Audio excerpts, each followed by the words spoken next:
जय हिंद दोस्तों। आज के इस वीडियो में मैं UP triple S C NM के सबसे ज़्यादा इम्पॉर्टेंट टॉपिक के विषय में बात करूंगा, जो कि है आपका पोषण, जिसे हम न्यूट्रिशन भी कहते हैं। देखिए, यह जो टॉपिक है ये आप सभी के एग्जाम के लिए मोस्ट इम्पॉर्टेंट टॉपिक है और ये आपके पूरे सिलेबस का आधार है, पूरे सिलेबस का बेस है, क्योंकि इसी टॉपिक से संबंधित आपके सिलेबस में 5 टॉपिक और दिए हुए हैं। यानी कि एक टॉपिक आप पढ़िए, आपका 5 टॉपिक स्वतः ही क्लियर हो जाएगा। और यही नहीं, पिछली बार इस टॉपिक से आपके एग्जाम में 7 से 8 प्रश्न भी पूछे गए थे, इसलिए आप सभी लोग इस टॉपिक को अवश्य क्लियर कीजिएगा। अब सिलेबस में हम देखें कि कौन कौन सा टॉपिक आपके सिलेबस में इस चैप्टर से संबंधित दिया हुआ है। तो पहला आपका है स्वास्थ्य के लिए पोषण की आवश्यकता, पोषण और बीमारियों का आपसी संबंध, यह आपका पहला टॉपिक है। ठीक, दूसरा टॉपिक आपका हुआ खाद्य पदार्थों का पोषण के आधार पर वर्गीकरण, यह आपका दूसरा टॉपिक हो गया। तीसरा टॉपिक आपके सिलेबस में दिया हुआ है विभिन्न आयु वर्ग के लिए संतुलित आहार। ठीक है, चौथा टॉपिक है विटामिन और खनिज की कमी से होने वाले रोग। पांचवा टॉपिक है 5 वर्ष तक के बच्चों का पोषण। देखिए, ये अगर आप देखें तो ये 5 टॉपिक है और ये पांचों टॉपिक आपके सिलेबस में दिए हुए हैं और इन सभी टॉपिक से प्रश्न पूछे जाते हैं। तो यह जो आपका पोषण टॉपिक है, यह इसीलिए ज़्यादा इंपॉर्टेंट है क्योंकि इससे संबंधित आपके एग्जाम में कई टॉपिक दिए हुए हैं और ये सभी टॉपिक मोस्ट इंपॉर्टेंट है, आपके एग्जाम में यहाँ से प्रश्न बनते हैं। इसलिए मैं आप सबसे कह रहा हूँ कि इस टॉपिक को लास्ट तक अवश्य देखिएगा। आपके जितने भी डाउट है सभी इस वीडियो में मिलने वाले हैं। ठीक है, आप यहाँ तक बातें समझ गए होंगे। अब बात करते हैं आज के टॉपिक के विषय में, जो कि है का पोषण, जिसे हम न्यूट्रिशन भी कहते हैं। अगर आप देखिए, आपसे प्रश्न यह पूछा जाता है, आपके मन में सबसे पहले सवाल यही आता होगा कि पोषण होता क्या है, ये काम कैसे करता है, ये हमारे शरीर के लिए कैसे उपयोगी है। सबसे पहले हम यही जानते हैं। देखिए, जो पोषक तत्व जो होता है, ऐसा पदार्थ होता है जो जीवों में ऊर्जा देता है, उनकी वृद्धि करता है, विकास करता है, उनके जीवन को बनाए रखने के लिए आवश्यक होता है। देखिए, जो पोषण होता है ये कोई भी जीव हो उसमें ऊर्जा देता है, उनकी वृद्धि करता है, विकास करता है, उनके जीवन को बनाए रखने के लिए आवश्यक होता है। देखिए, अगर हम अपने शरीर की बात करें तो सबसे ज़्यादा इंपॉर्टेंट क्या है कि इसका विकास हो, इसमें ऊर्जा प्रदान हो। बिना ऊर्जा के हम कुछ नहीं कर सकते हैं, बिना ऊर्जा के हम कुछ भी नहीं कर सकते हैं। अगर आप देखें, उठने से लेकर के सोने तक जितनी भी क्रिया मनुष्य करता है, सब में ऊर्जा की आवश्यकता होती है। अगर मनुष्य अपना हाथ उठाता है तो उसमें भी ऊर्जा की आवश्यकता होती है, मनुष्य कोई कार्य करता है तो उसमें भी ऊर्जा की आवश्यकता होती है। जब ये इतना ज़्यादा इम्पॉर्टेंट है तो इस पर जाहिर सी बात है, इस पर ध्यान देना चाहिए। ठीक है, आप यहाँ तक समझ गए कि जो पोषण होता है ये हमारे शरीर को ऊर्जा देता है, उनकी वृद्धि करता है, विकास करता है और जीवन को बनाए रखने के लिए आवश्यक होता है।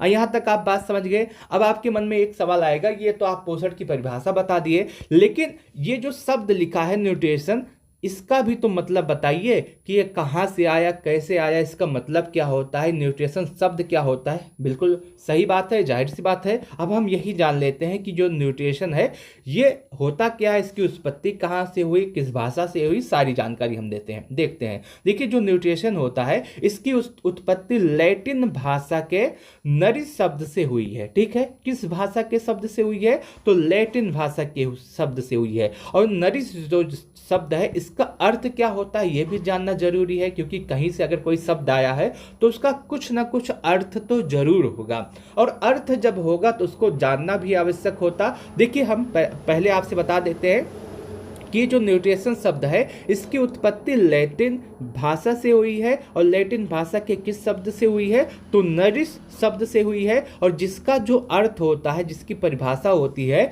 कि शारीरिक वृद्धि एवं शारीरिक कार्यों के लिए ऊर्जा की आवश्यकता की पूर्ति।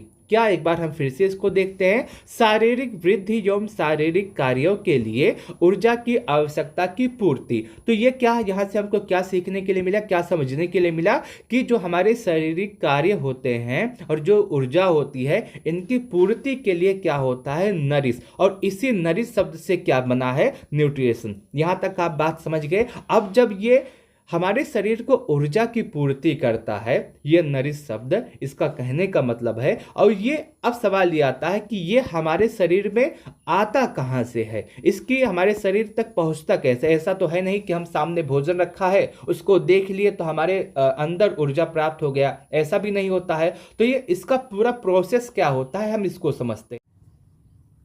वीडियो में आगे बढ़ने से पहले मैं आप सबको एक जानकारी देना चाहता हूं। जानकारी यह है कि यदि आप सभी लोग यूपीट्रिपलएससी एनएम की तैयारी बहुत ही अच्छे तरीके से करना चाहते हैं और इस बार एनएम में अपना जॉब लेना चाहते हैं तो आप सभी लोग हमारे साथ पेड ग्रुप से जुड़ सकते हैं। पेड ग्रुप का जो फीस है वो सिर्फ और सिर्फ 500 रुपये है। इसी 500 रुपये में आपके एनएम की पूरी तैयारी करवाई जाएगी। आपको टॉपिक वाइज वीडियो भी दिया जाएगा, उसका पीडीएफ भी दिया जाएगा, टॉपिक वाइज जो की पॉइंट है वो भी दिया जाएगा, आपका रिवीजन भी होगा, आपका क्विज भी होगा, टॉपिक वाइज क्विज भी लिया जाएगा। आपको मैं एक नमूना दिखाना चाहता हूं कि हमारे यहाँ पीडीएफ और वीडियो कैसे दिए जाते हैं। आप यहां तक अगर पहुंचे हैं तो आपने वीडियो भी देखा होगा। तो वीडियो इसी तरह से होता है, उसके बाद इसका जो पीडीएफ होता है वो इस तरह से होता है। आप पीडीएफ देख सकते हैं। प्रत्येक टॉपिक वाइज का जो पीडीएफ है वो इसी तरह से चित्र के आधार पे जो आपका फिगर है उसके आधार पे दिया जाता है। और आपको ये आपका पूरा थ्योरी का पीडीएफ हो गया और उसके बाद आपको यहाँ पे जो वन लाइनर टाइप के आते हैं जो आपका की पॉइंट होता है उसका भी पीडीएफ आपको दिया जाता है। यहाँ पे की पॉइंट का आप नमूना देख सकते हैं। यहाँ से इस तरह से पीडीएफ आपको दिया जाता है और उसके बाद रोज शाम 8 बजे क्या होता है, क्विज होता है। क्विज आपको रोज शाम 8 बजे दिया जाता है। आज मान लीजिए जो टॉपिक चला उसका क्विज शाम को 8 बजे दिया जाता है। तो इस तरह से क्विज भी बच्चे देते हैं। यहाँ पे पूरी सुविधा आपको उपलब्ध है सिर्फ और सिर्फ 500 रुपये में। यानी कि आप अगर 500 रुपये दीजिए तो आपकी पूरी तैयारी हमारे माध्यम से करवाई जाएगी और बहुत ही अच्छे लेवल की करवाई जाएगी। देखिए अगर हम बात करें ये आवश्यकता जो होती है ये हमारे शरीर में आता कहाँ से है, तो इसके लिए हम जो पोषण तत्व होते हैं वहां से हमारे शरीर को मिलता है। अब ऐसा तो है नहीं कि पोषण तत्व है, मार्केट में गए, हम दुकान पे गए, हमसे कहे भैया पोषण तत्व दे दीजिए, हमको ऊर्जा की आवश्यकता है, ऐसा भी नहीं होता है। तो उसका भी कोई प्रोसेस होगा और प्रोसेस क्या होगा, जो पोषण तत्व होता है ये हमारे शरीर को मिलता कहाँ से है, तो मिलता है भोजन से। कहाँ से मिलता है, भोजन से मिलता है। लेकिन जो हम भोजन ग्रहण करते हैं, मान लीजिए आज सुबह हमने दाल चावल रोटी सब्जी खाई, यह हमने खा लिया, तो इससे हमको डायरेक्ट ऊर्जा मिल गया? नहीं। अगर हम जो भोजन करते हैं उसको अगर हम देखें तो जो भोजन हम करते हैं पोषक तत्व जो होता है वो जटिल रूप में होता है। कैसे होता है, वो क्या होता है, जटिल रूप में होता है और उसको सरलतम रूप में परिवर्तित किया जाता है। और परिवर्तित कैसे किया जाता है, उपापचय क्रिया द्वारा। अब उपापचय क्रिया द्वारा जब जो है जटिल पदार्थ को जो हम भोजन लिए हैं जटिल रूप में उसको सरलतम रूप में परिवर्तित करके उपापचय क्रिया द्वारा हम उसका उपयोग करते हैं। और उपयोग कैसे करते हैं, तो शरीर की वृद्धि, वही हमारी ऊर्जा प्रदान करता है, शरीर की वृद्धि करता है, रोगों से बचाता है, यही इसका पूरा प्रोसेस होता है। लेकिन एक बार हम प्रोसेस को फिर से देखते हैं, दोबारा से देखते हैं, जिससे ये हमको पूरा प्रोसेस समझ में आ सके।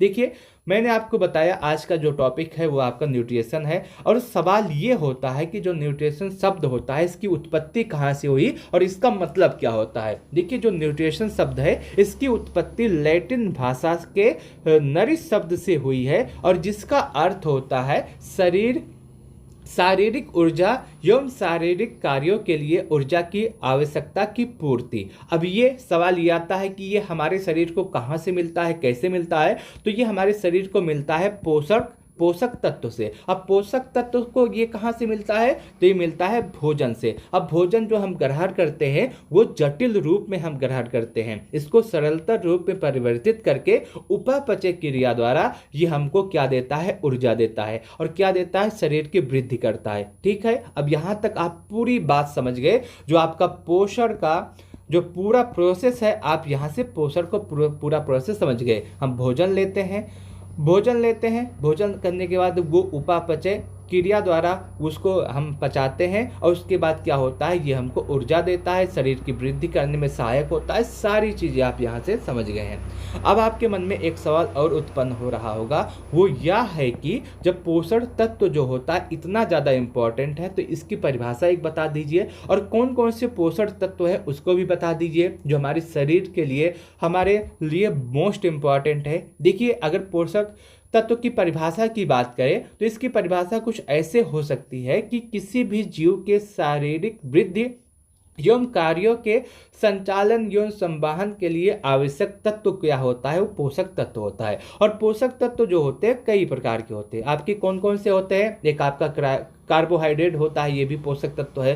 प्रोटीन होता है, ये भी पोषक तत्व है। वसा होता है, ये भी पोषक तत्व है। न्यूक्लिक अम्ल होता है, ये भी पोषक तत्व है। जल होता है, ये भी क्या है? पोषक तत्व है।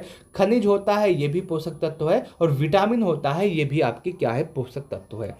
अगर ये सभी पोषक तत्व हैं तो क्या इनके अलग अलग कार्य होते हैं? जी हाँ, बिल्कुल। जितने भी आप पोषक तत्व यहाँ पे स्क्रीन पे देख रहे होंगे, इन सभी के अलग अलग कार्य होते हैं। और इनके अलग अलग कार्य क्या होते हैं, इनके कार्य भी हम देख लेते हैं। देखिए, अगर हमारे शरीर को ऊर्जा चाहिए, हमारे शरीर को क्या चाहिए? ऊर्जा। तो ऊर्जा देने के लिए कौन कौन से पोषक तत्व होते हैं? वो आपके कार्बोहाइड्रेट होते हैं और आपका वसा होता है। कौन सा होता है ऊर्जा देने के लिए? कार्बोहाइड्रेट और वसा। शरीर के निर्माण के लिए कौन से पोषक तत्व होते हैं? तो आपके प्रोटीन होता है, जल होता है। रोग से रक्षा करने के लिए क्या होता है? विटामिन होता है और खनिज होता है। ठीक है, एक बार पोषक तत्व की परिभाषा हम फिर से देख लेते हैं। पोषक तत्व ऐसा पदार्थ होता है जो जीवों में ऊर्जा, उनकी वृद्धि, विकास, उनके जीवन को बनाए रखने के लिए आवश्यक तत्व होता है। वृद्धि के लिए अगर हम देखें, ऊर्जा के लिए कौन सा पोषक तत्व होता है? तो कार्बोहाइड्रेट और वसा। शरीर के निर्माण के लिए, वृद्धि के लिए कौन सा होता है? प्रोटीन और जल। रोगों से रक्षा करने के लिए कौन सा होता है? विटामिन और खनिज। हम देखते हैं कि बहुत सारे लोग ऐसे होते हैं जो जिनकी लंबाई बढ़ने लगती है या लंबाई बहुत ज़्यादा हो जाती है, तो ऐसा कहा जाता है उनको प्रोटीन ज़्यादा मिल रहा है, या प्रोटीन वो खाते हैं जिससे उनकी लंबाई बढ़े, है ना? ऐसा होता है। ऊर्जा के लिए कौन सा होता है? तो कार्बोहाइड्रेट होगा। देखिए, अगर हम विटामिन लेने शुरू कर दें, ज़्यादा विटामिन लें, तो इससे क्या होगा? हमको ऊर्जा मिलेगा? नहीं, इससे ऊर्जा नहीं मिलता। विटामिन क्या होता है? हमारे शरीर को रोगों से बचाता है, ये ऊर्जा नहीं देता। ऊर्जा देने का काम किसका होता है? वसा का होता है, कार्बोहाइड्रेट का होता है। ठीक है, आप यहाँ तक पूरी बात समझ गए। अब आगे बढ़ते हैं। मैंने आपको बता दिया पोषक तत्व क्या होता है। पोषक तत्व क्या कौन कौन से होते हैं? आपका कार्बोहाइड्रेट हो गया, आपका प्रोटीन हो गया, आपका वसा हो गया, न्यूक्लिक अम्ल हो गया, आपका जल हो गया, खनिज हो गया, आपका विटामिन हो गया। ये हमारे शरीर के पोषक तत्व हैं। इनका अलग अलग कार्य होता है, तो अलग अलग कार्य भी मैंने आपको बता दिया। अब सवाल ये होता है, जब ये इतने प्रकार के हैं तो इनको विभाजित भी किया जा सकता है? जी हाँ, बिल्कुल। देखिए, अगर हम बात करें भार के आधार पे या फिर मात्रा के आधार पे हम देखें, तो जो आपका पोषक तत्व है उनको दो भागों में बांटा जा सकता है। किसके आधार पर बांटा जा सकता है? दो भागों में। भार या मात्रा के आधार पर पोषक तत्व को दो भागों में बांटा जा सकता है। कौन कौन से भागों में बांटा जा सकता है? एक आपका सूक्ष्म पोषक तत्व और दूसरा आपका वृहद पोषक तत्व। कौन सा? एक आपका सूक्ष्म पोषक तत्व, एक आपका बृहद पोषक तत्व। अब दोनों के क्या क्या कार्य हैं, दोनों कैसे काम करता है, हम इसको समझते हैं। देखिए, जो सूक्ष्म पोषक तत्व है, इसके शब्द से ही पता चल रहा है कि ये बहुत छोटा है। छोटा है तो इसकी एक खास बात ही होगी कि इसका जो भार होता है ये आपका 1000 डाल्टन से कम होता है। छोटा है तो जाहिर सी बात है भार कम होगा। क्या होता है? जो आपका सूक्ष्म पोषक तत्व होगा, इसका जो भार होगा ये 1000 डाल्टन से कम होगा। और सूक्ष्म पोषक तत्व जो होगा, इसको हमारे शरीर में इसकी ज़रूरत कम होगी। ये आपके सूक्ष्म पोषक तत्व के खासियत है। अब आपसे यह भी पूछा जा सकता है कि सूक्ष्म पोषक तत्व कौन कौन से हैं, तो आपके कौन कौन से हैं? विटामिन और दूसरा आपका खनिज। कौन से हैं? एक आपका विटामिन, एक आपका खनिज। मैंने आपको पहले बताया कि भार और मात्रा के आधार पर दो भागों में बांटा जा सकता है। एक आपका सूक्ष्म पोषक तत्व, एक आपका बृहद पोषक तत्व। अब जब भार के आधार पर बांटा जा सकता है तो जाहिर सी बात है भार आएगा ही आएगा। और इसका जो सूक्ष्म पोषक तत्व, इसका भार 10,000 डाल्टन से कम होता है। कितना होता है? 1000 डाल्टन से कम होता है। और मात्रा के आधार पर भी पोषक तत्व को दो भागों में बांटा जा सकता है। तो मात्रा के आधार पर अगर हम देखें तो शरीर को कम मात्रा में इसकी जरूरत होती है। अब एग्जाम्पल के तौर पे कौन कौन से आपके सूक्ष्म पोषक तत्व के अंतर्गत आते हैं, तो आपका कौन सा है? विटामिन और दूसरा आपका कौन सा है? खनिज। ठीक है, यहाँ तक बात आप समझ गए। सूक्ष्म पोषक तत्व आप कंप्लीटली समझ गए। अब बात करते हैं बृहद पोषक तत्व के विषय में। देखिए, जो आपका बृहद पोषक तत्व होता है, इनका भार 1000 डाल्टन से अधिक होता है और हमारे शरीर को इसकी अधिक मात्रा में आवश्यकता होती है। अगर हम एग्जाम्पल की बात में करें कि कौन कौन सा बृहद पोषक तत्व है, तो आपका जल हुआ, वसा हुआ, प्रोटीन हुआ, न्यूक्लिक अम्ल हुआ, उसके बाद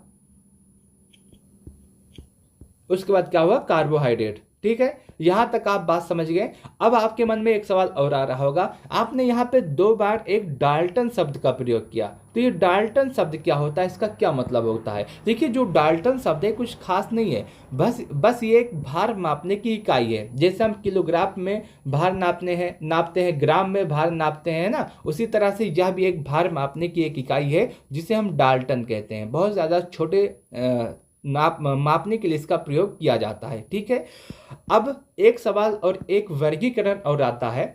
प्रकृति के हिसाब से अगर हम देखें तो पोषक जो तत्व हैं उनको हम 2 भागों में बांट सकते हैं। कौन कौन से, एक आपका कार्बनिक पोषक तत्व, दूसरा आपका अकार्बनिक पोषक तत्व। इनमें कौन कौन सा आता है, देखिए जो अकार्बनिक पोषक तत्व हैं इसमें सिर्फ 2 आते हैं, एक आपका जल, एक आपका लवण या खनिज। ठीक है, अकार्बनिक पोषक तत्व में सिर्फ 2 आते हैं, जल और लवण।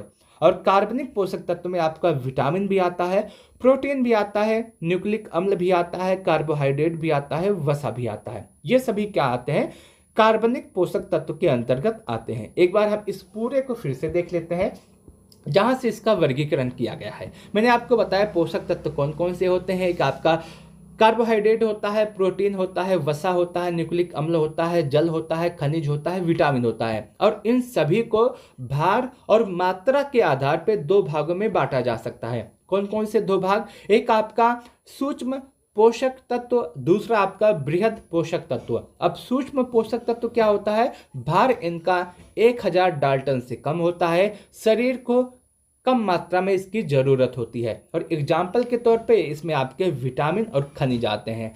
वृहद पोषक तत्व के विषय में बात करें तो इनका भार 1000 डाल्टन से अधिक होता है और इनकी आवश्यकता हमारे शरीर को अधिक मात्रा में होती है। एग्जाम्पल के तौर पे बात करें तो जल आता है, वसा आता है, प्रोटीन आता है, न्यूक्लिक अम्ल आता है। उसके बाद डाल्टन जो होता है ये भार मापने की एक इकाई होती है। उसके बाद पोषक तत्वों का दूसरा वर्गीकरण प्रकृति के आधार पर कर सकते हैं। एक आपका कार्बनिक पोषक तत्व हो जाता है, दूसरा आपका अकार्बनिक पोषक तत्व हो जाता है। अकार्बनिक में आपके जल और लवण आते हैं और कार्बनिक में आपके विटामिन, प्रोटीन, न्यूक्लिक अम्ल, कार्बोहाइड्रेट और वसा आता है। ठीक है, वसा आता है। अगर उसके साथ साथ अगर हम और बातें करें तो अधिकतम मिलने वाले पोषक तत्व की बात करें, अगर आपसे पूछा वो कौन से पोषक तत्व हैं जो अधिक मिलते हैं, आपसे यह भी पूछा जा सकता है कि वे कौन से पोषक तत्व हैं जो अधिक मिलते हैं, या फिर ऐसे पूछा जा सकता है कि अधिकतम मिलने वाले पोषक अकार्बनिक पोषक तत्व कौन से हैं, अधिकतम मिलने वाले अकार्बनिक पोषक तत्व कौन से हैं। तो इसमें आपका ऑप्शन होगा जल, सही उत्तर होगा जल। दूसरा प्रश्न ऐसे पूछा जा सकता है कि अधिकतम मिलने वाले कार्बनिक पोषक तत्व कौन से हैं, तो आपका क्या होगा प्रोटीन। अब यहां से आप एक बात समझिए, यहां पे अधिकतम मिलने वाला और कम मिलने वाला आ रहा शब्द, तो ये क्या होता है, जब आपसे एक बार प्रश्न ऐसा पूछा गया है कि अधिकतम मिलने वाले पोषक तत्व कौन से हैं, तो आपके एग्जाम में यह भी पूछा जा सकता है कि कम मात्रा में मिलने वाले पोषक तत्व कौन से हैं, या फिर वैसे पोषक तत्व बताइए जिनकी मात्रा सबसे ज्यादा अधिक है। तो हम ये देख लेते हैं, आपके एग्जाम में पिछली बार प्रश्न पूछा गया था, तो जाहिर सी बात है आगे भी यह प्रश्न आ सकता है। अब अगर इसको देखते हैं तो मात्रा के आधार पर मिलने वाले पोषक तत्वों का एक लिस्ट आपको यहाँ पे दे दिया गया है। अगर हम जल की बात करें तो ये सबसे ज्यादा इनकी मात्रा होती है, लगभग 70 से 90% मात्रा क्या होती है, जल की होती है। प्रोटीन की 10 से 15%, न्यूक्लिक अम्ल की आपके 5 से 7%, कार्बोहाइड्रेट की बात करें तो 3% मिलता है, और उसके बाद माइक्रोन्यूट्रिएंट्स की बात करें तो 1% से भी कम होता है। एक बार हम फिर से देख लेते हैं, अगर आपसे कभी भी पूछा जाए अधिकतम मिलने वाले पोषक तत्व या फिर अधिकतम मिलने वाले अकार्बनिक पोषक तत्व की बात करें तो वो क्या होगा, जल होगा। अधिकतम मिलने वाले कार्बनिक पोषक तत्व की बात करें तो क्या होगा, प्रोटीन होगा। मात्रा के आधार पर अगर हम देखें कि कौन सबसे ज्यादा मिलता है, कौन सबसे कम मिलता है, तो जल आपका सबसे ज्यादा मिलता है 70 से 90%, प्रोटीन जो होता है आपका दूसरे पे आता है 10 से 15%, न्यूक्लिक अम्ल 5 से 7%, कार्बोहाइड्रेट आपका 3%। कार्बोहाइड्रेट कितना, 3%। ठीक है, यहां तक बात आप समझिए, आगे बढ़ते हैं। वीडियो में आगे बढ़ने से पहले मैं आप सबको एक जानकारी देना चाहता हूं। जानकारी यह है कि यदि आप सभी लोग UP triple S C NM की तैयारी बहुत ही अच्छे तरीके से करना चाहते हैं और इस बार एनएम में अपना जॉब लेना चाहते हैं तो आप सभी लोग हमारे साथ पेड ग्रुप से जुड़ सकते हैं। पेड ग्रुप का जो फीस है वो सिर्फ और सिर्फ 500 रुपये है। इसी 500 रुपये में आपके एनएम की पूरी तैयारी करवाई जाएगी। आपको टॉपिक वाइज वीडियो भी दिया जाएगा, उसका पीडीएफ भी दिया जाएगा, टॉपिक वाइज जो की पॉइंट है वो भी दिया जाएगा, आपका रिवीजन भी होगा, आपका क्विज भी होगा, टॉपिक वाइज क्विज भी लिया जाएगा। आपको मैं एक नमूना दिखाना चाहता हूं कि हमारे यहाँ पीडीएफ और वीडियो कैसे दिए जाते हैं। आप यहाँ तक अगर पहुंचे हैं तो आपने वीडियो भी देखा होगा। तो वीडियो इसी तरह से होता है, उसके बाद इसका जो पीडीएफ होता है वो इस तरह से होता है। आप पीडीएफ देख सकते हैं। प्रत्येक टॉपिक वाइज का जो पीडीएफ है वो इसी तरह से चित्र के आधार पे जो आपका फिगर है उसके आधार पे दिया जाता है। और आपको ये आपका पूरा थ्योरी का पीडीएफ हो गया और उसके बाद आपको यहाँ पे जो वन लाइनर टाइप के आते हैं जो आपका की पॉइंट होता है उसका भी पीडीएफ आपको दिया जाता है। यहाँ पे की पॉइंट का आप नमूना देख सकते हैं। यहाँ से इस तरह से पीडीएफ आपको दिया जाता है और उसके बाद रोज शाम 8 बजे क्या होता है, क्विज होता है। क्विज आपको रोज शाम 8 बजे दिया जाता है। आज मान लीजिए जो टॉपिक चला उसका क्विज शाम को 8 बजे दिया जाता है। तो इस तरह से क्विज भी बच्चे देते हैं। यहाँ पे पूरी सुविधा आपको उपलब्ध है सिर्फ और सिर्फ 500 रुपये में। यानी कि आप अगर 500 रुपये दीजिए तो आपकी पूरी तैयारी हमारे माध्यम से करवाई जाएगी और बहुत ही अच्छे लेवल की करवाई जाएगी। करते हैं अब बात करते हैं कार्बोहाइड्रेट के विषय में। मैंने आपको एक लिस्ट पूरा दिखाई थी कि जो आपके पोषक तत्व हैं उसमें कौन कौन से आते हैं। तो उसमें आपका आता है कार्बोहाइड्रेट। अब हम सबसे पहले बात करते हैं कार्बोहाइड्रेट के विषय में कि ये कार्बोहाइड्रेट जो है ये होता क्या है, कैसे काम करता है और हमारे शरीर के लिए कैसे यह उपयोगी है। अगर हम कार्बोहाइड्रेट के विषय में बात करें तो सबसे पहले हम कार्बोहाइड्रेट को समझते हैं कि होता क्या है। देखिए जो कार्बोहाइड्रेट है ये कार्बन, हाइड्रोजन और ऑक्सीजन से मिलकर बनने वाला यौगिक को कार्बोहाइड्रेट कहते हैं। एक बार हम इसको फिर से समझते हैं। कार्बन, हाइड्रोजन और ऑक्सीजन से मिलकर बनने वाले यौगिक को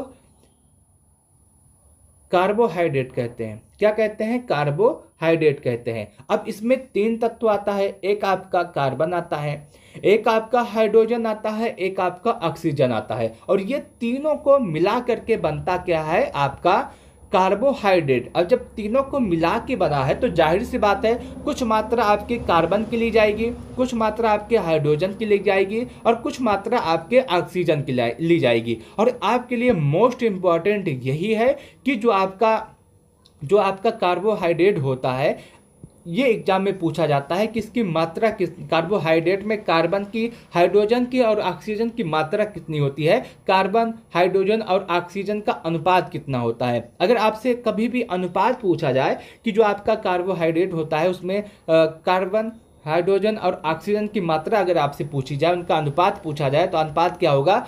1:2:1। ये इसका अनुपात होता है। कार्बन 1 रहेगा, हाइड्रोजन आपका 2 रहेगा और ऑक्सीजन आपका 1 रहेगा और यही मिलके क्या बनता है? आपका कार्बोहाइड्रेट। एग्जाम्पल के तौर पे आप ग्लूकोज जानते हैं। ग्लूकोज का फार्मूला जो होता है C6H12O6 होता है। अगर हम यहाँ पे 6 कॉमन ले ले तब क्या बचेगा? 1:2:1। तब भी आपका वही बचेगा। और ये क्या होता है? 1:2:1 किसका अनुपात होता है? ये आपका कार्बोहाइड्रेट का होता है। और एक आपका अगर हम देखें CHO, इसमें आपका कार्बन, हाइड्रोजन, ऑक्सीजन। कार्बन की कितनी मात्रा? 1, हाइड्रोजन की कितनी मात्रा? 2 और ऑक्सीजन की कितनी मात्रा? 1। और यही तीनों मिलके क्या बनता है? कार्बोहाइड्रेट। ठीक है, यहां तक आप पूरी बात समझ गए। अब हम समझते हैं कि ये हमारे शरीर के लिए उपयोगी कैसे है। देखिए इनका मुख्य कार्य प्रतिदिन शरीर को ऊर्जा प्रदान करना है। जिसका मुख्य कार्य होता है ये आपका कार्बोहाइड्रेट। कार्बोहाइड्रेट का जो मुख्य कार्य है वो प्रतिदिन हमारे शरीर को ऊर्जा प्रदान करना है। कार्बोहाइड्रेट का मुख्य कार्य क्या है कि ये हमारे शरीर को प्रतिदिन ऊर्जा प्रदान करता है। इनकी मात्रा आहार में सर्वाधिक होती है। हमारे शरीर की लगभग 55 से 65% ऊर्जा की पूर्ति कार्बोहाइड्रेट से होता है। हम कोई भी भोजन लेते हैं, चाहे आप दाल चावल खाएं या रोटी सब्जी खाएं या दूध पी लें या फिर मुर्गा चावल या कुछ भी खा लें, सभी में सबसे अधिक मात्रा जो होती है वो किसकी होती है? वो आपकी कार्बोहाइड्रेट की होती है। और यही जो होता है कार्बोहाइड्रेट और वसा, ये हमारे शरीर को ऊर्जा प्रदान करते हैं। ठीक है, कार्बोहाइड्रेट क्या करता है, हमारे शरीर को ऊर्जा प्रदान करता है और लगभग अगर हम देखें तो 55 से 65% ऊर्जा कार्बोहाइड्रेट के माध्यम से हमारे शरीर को पहुंचाई जाती है। अब सवाल ये आता है कि 1 ग्राम कार्बोहाइड्रेट में कितनी ऊर्जा हमें प्राप्त होती है, आपके लिए इंपॉर्टेंट है। अगर आपसे पूछा जाए 1 ग्राम कार्बोहाइड्रेट में कितनी ऊर्जा होगी तो 4.2 किलो कैलोरी ऊर्जा उत्पादित की जाती है। ठीक है, यहां तक आप बात समझ गए होंगे। एक बार फिर से हम इसको देख लेते हैं पूरा। कार्बोहाइड्रेट, देखिए कार्बोहाइड्रेट जो होता है वो कार्बन, हाइड्रोजन और ऑक्सीजन से मिलकर बनने वाला यौगिक को कार्बोहाइड्रेट कहते हैं। इसका अनुपात कार्बन, हाइड्रोजन और ऑक्सीजन का जो अनुपात होता है 1:2:1 के होता है। और ये जो कार्बोहाइड्रेट होता है ये हमारे शरीर को ऊर्जा प्रदान करता है। इसकी मात्रा आहार में सर्वाधिक होती है और ये हमारे शरीर की लगभग 55 से 65% ऊर्जा की पूर्ति करता है। 1 ग्राम कार्बोहाइड्रोजन द्वारा 4.2 किलो कैलोरी ऊर्जा